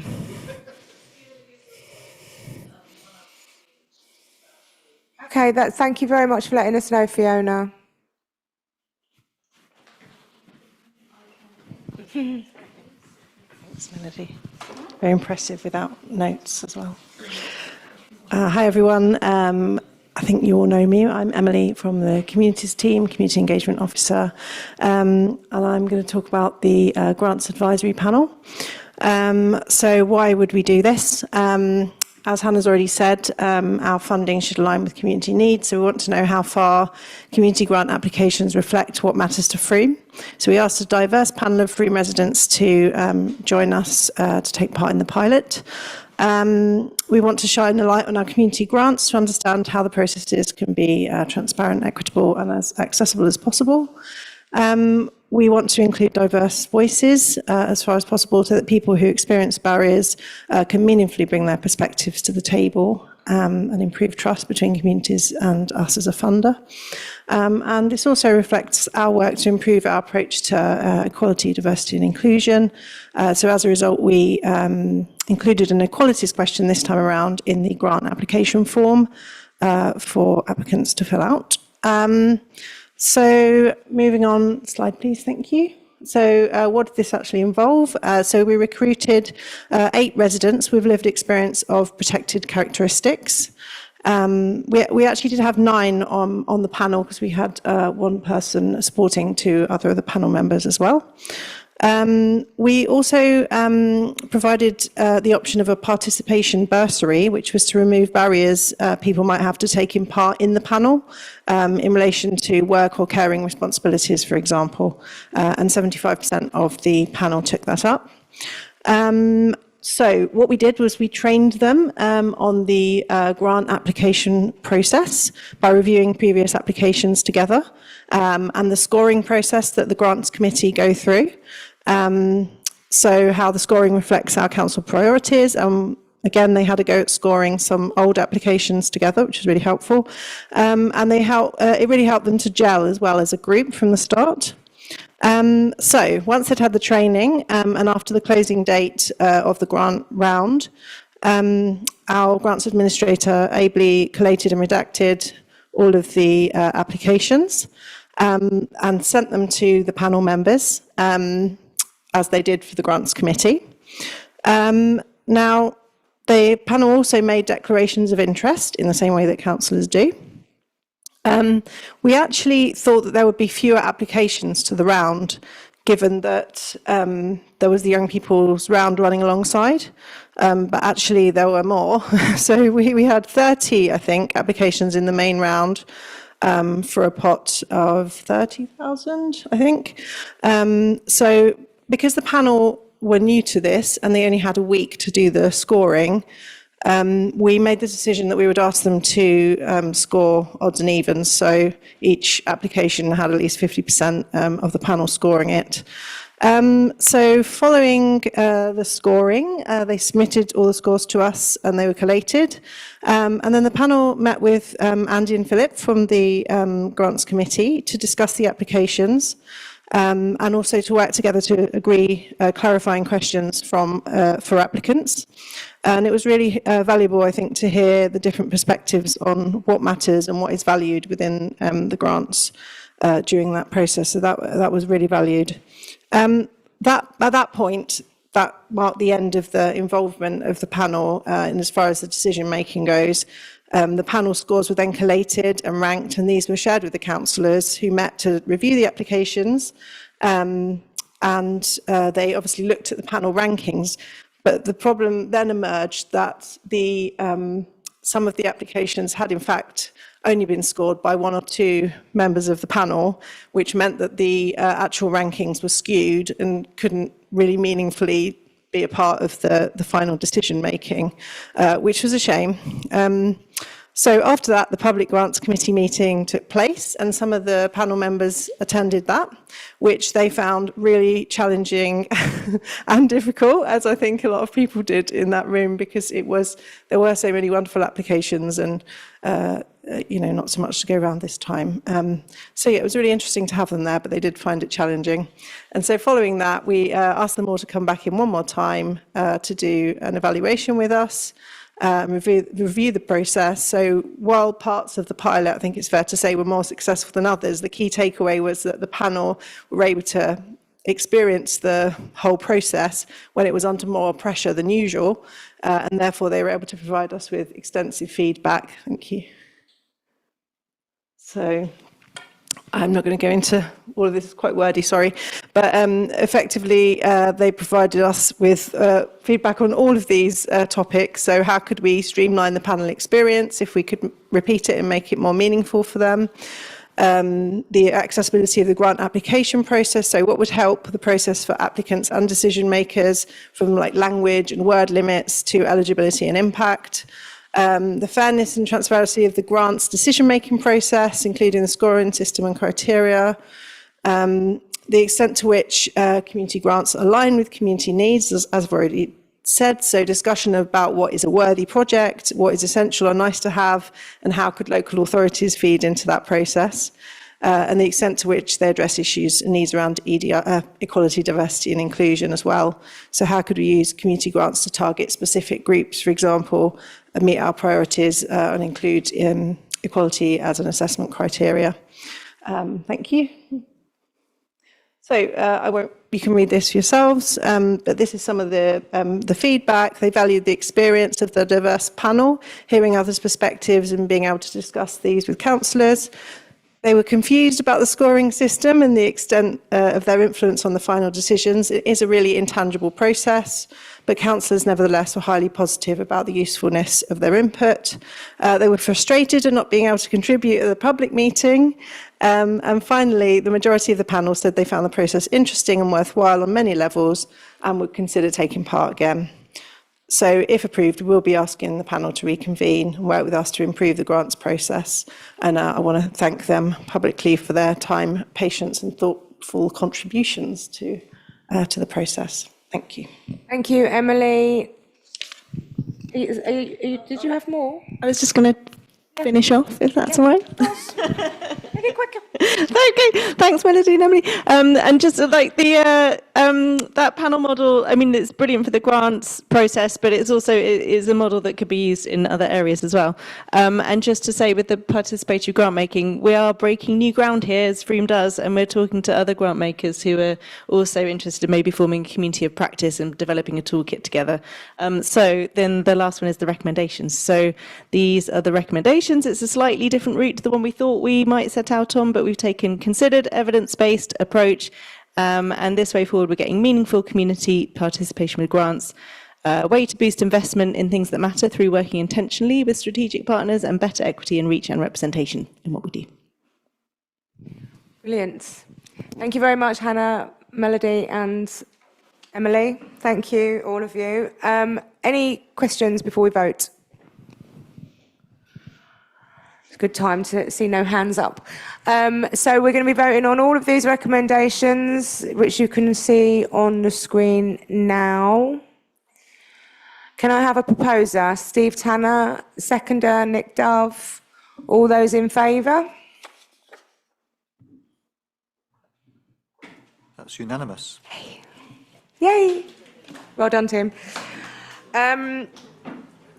We've got two very, I hope, quick last items on this. Bins, of course it's you. It's bins. Come on. The history, yeah. No pressure. This is about approving a new I'll do this in contract 1 minute. in emptying, and I'm going to hold. Go straight to the recommendations. For 1 minute. Okay, bins. Obviously, it's a subject everyone cares a lot about, and it generates a lot of focus, rightly so. So to start with, I'm just going to say we are talking about the bins on our land. We're not talking about bins in the wider public realm. So two very different areas. Obviously, they're all just bins, but we are focusing here very much just on our bins. So the background is that on our land, those are all our bins. Thank you, Becca, for this another amazing map. There's a Becca map on every single one of my presentations. So there's basically about 79 bins across our estate. And the background is that until May last year, they were being emptied by ID Verdi. Somerset Council took on the public realm bins, and because of that, ID Verdi ceased operation in our area, so we had to move. We did a competitive tender process, and Somerset came out by far the cheapest.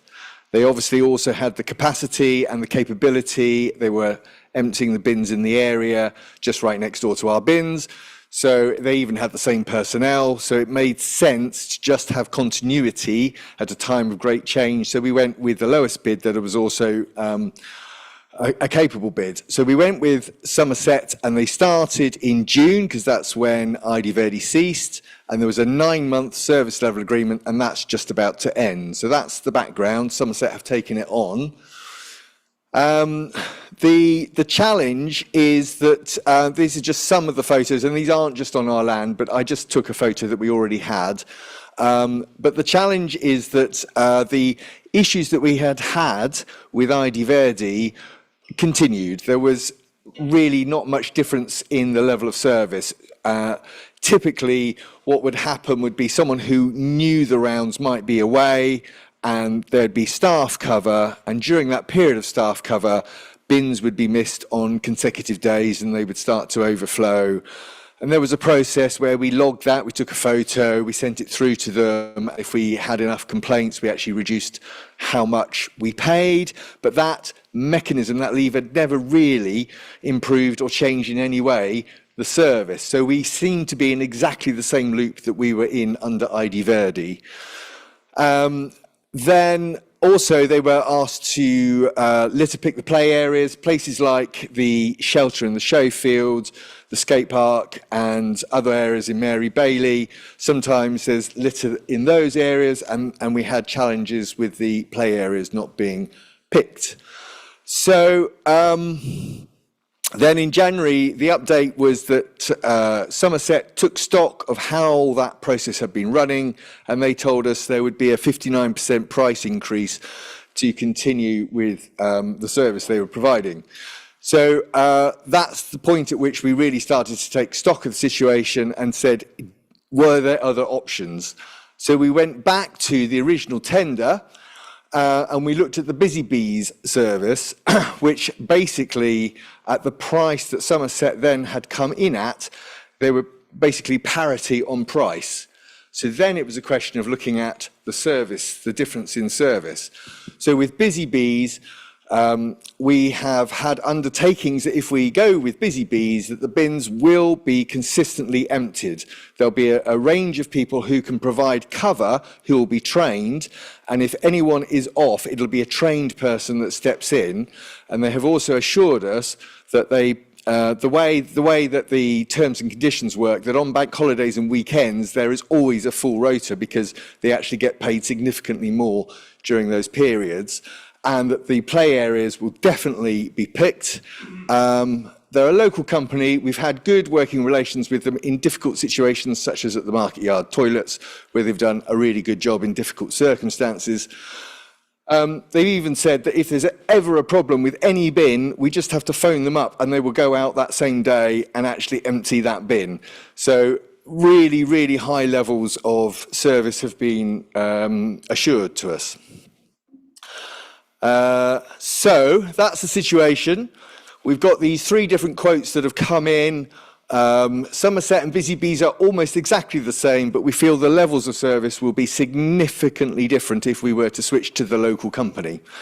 And the third company was that they have an operation that's a bit further away, and therefore their costs are much higher. So the recommendation is to go with Busy Bees as of the 1st of April for £56,000. Okay, Andy, and then Nick. Just quickly, is that within what we've already budgeted for the coming year? Yes, so that was in the budget that you voted on in February. Thank you, good question. Thank you, Nick. Sounds wonderful. Your mic's not on. Hard to connect, I think. There you go. Promises to the future. What's the sanction if they don't deliver? I think the sanction is that we want to give it a year to see how it goes. I feel extremely confident that not only will we not be in the situation of doing 5 or more complaints every month, which was the old mechanism, that was the threshold. I have my doubts that there'll be a single complaint in the whole year. It's a high bar. we might have to call them. No, I shouldn't have said that, should I? I think it will be an incomparable difference between the level of service between the 2 operators. And if we really are in low levels of service, we'll review at the end of the year. I love your optimism. Hope you're right, and they can only do better, frankly, than the last lot. Exactly, it's got to be win-win. Yes, Mark.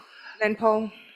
You and I have been talking about this over the last year and monitoring it through Becca, the Queen of the Bins, about disaster that we've had with Somerset. The only one that we can affect is on our own ground, on our own land. That's all we can affect, apart from put pressure on Somerset to improve their game. I've said to you before, and I'd like to see it, on the bins that we own that are emptied by Busy Bees, I would like to see a sign saying these bins are owned by Frome and they're emptied by Busy Bees. Hopefully, with this high level of service that we're promised, it will shame Somerset. The comparison that people walking by will see a lovely clean area, which is ours, and a disaster, which is Somerset's, like those. And so can we please put some sort of marking on our bins? Will also help Busy Bees identify the ones they're responsible for. Thank you, Mark. Very Sorry, I was just going to. That's a very good point, and we will indeed be putting a label, and indeed every single one of those is going to have a number, so you can actually identify if there's a problem. So there will be a very clear difference in which is our bin, hopefully being emptied very well, and which isn't, and it's not us. As a very further general point, the gentleman who complained about litter on the riverbank and in the town. Frome Town Council don't cause litter, and Somerset Council don't cause litter generally. Is there some general question, rhetorical question, is there some way of educating people or campaigns in schools or other venues where we can say, please don't drop litter? You're responsible for it and we have to pay for it to pick it up. So I'd like to see a more general campaign. Perhaps this would be a good way to start it. Yeah. Good one. Okay. I don't think that needs an answer. Well, no, there's a particular problem at Chateaugontier which is linked to the riverbanks, and that seems intractable, but we shouldn't say it's intractable, we should engage, you're right. Polly. Oh, you're done, Dawn. Sorry, just wanted to mention about the rubbish service you get from Somerset. The team at Somerset is really aware that there needs to be a bin review in Frome, because over the years there's just been a bin put in there and a bin put in there, and there's some bins that aren't used at all and others that are overflowing, and then there are areas around bus stops, for example, that don't necessarily have enough bins. So they are aware that there needs to be a bin review. So I'll carry on asking about that and see if we can get something in the next 10 or 15 years. Thank you. Thank you for raising the profile, Dawn. Thank you. Good. That's good, yeah. So just the recommendation. The recommendation, which is, everyone agrees anyway, but I need to read it out. I can read it if you like. Yeah, I just can't see it. All right. It's to change the supplier for managing the bins and litter picking of the play areas on FTC land from Somerset Council to Busy Bees as of the 1st of April 2026 at a cost of £55,829. Thank you. Someone to propose, Mark Dorrington. Someone to second, Lindsay Mayhew. All those in favour? It's unanimous. Great. Thank you. 1st of April. Off the books, Lindsay. Item over. One final point, one final agenda item 10. I think this is going to hopefully be just a formality. Laura. Huh? No, come. Shall I come up? I don't have very much to say about it, but I can. It's not fair being last, is it? Yeah. Okay, so I'm sure you've all read the report. It's about something very simple but increasingly important for us all, which is how we use WhatsApp as a council. Over recent years, it's become part of how many of us communicate day to day. It's quick and it's easy, and a lot of us are using it already, whether that's internally between staff or councillors or externally with community groups and interested parties. We also heard clearly from last summer's Communicating With Us survey that people are open and interested in new ways of hearing from us, which includes a WhatsApp broadcast channel. So this policy isn't about stopping WhatsApp use, it's about making sure we can use WhatsApp confidently and appropriately and safely. Because alongside the benefits, there are some real challenges we need to manage, things like data protection, transparency, and making sure decisions are made in the right place and not just in a chat. So the point of the policy is to set some clear practical boundaries, clarifying what WhatsApp can be used for, so informal operational communication, and what it shouldn't be used for, the formal decision making. It also sets out expectations around things like respectful behaviour, record keeping, and opting out, which is really important. It would apply to everyone involved in council activity, so councillors, staff, volunteers, external stakeholders who might be in council-run groups. It will reduce risk, particularly around GDPR, freedom of information, and any reputational issues. Basically, it's about keeping up with how people communicate and doing so effectively while making sure we can continue to do things properly as a council. So the recommendation is simply that we adopt and implement the policy. Thank you. All sounds very sensible. Andy. Very quick one, which is why are we limiting this purely to the WhatsApp platform? Because there's similar, Facebook Messenger, there's various other, there's communication within the Teams platform. Surely the same rules, the same policy should apply to all of those platforms. I imagine it could include Teams. I don't think there's any social media groups that I'm aware of that are happening, but we have a social media policy that would cover things like that. But other discussions, I think Teams would apply to this as well. And the other thing to say is that we would always encourage people to first use something like Teams or Frome, our new online software that we have. So sort of WhatsApp is sort of a last resort, ideally. It's not the ideal thing to be using, but because people are and will continue to do so, we do need a policy. Thank you very much, Laura. Okay, so the recommendation then is to agree to adopt and implement the WhatsApp policy, proposed by Anne Hills, seconded by Steve Tanner. All those in favour? Unanimous. Unanimous. I hereby formally close this meeting at 4 minutes to 9.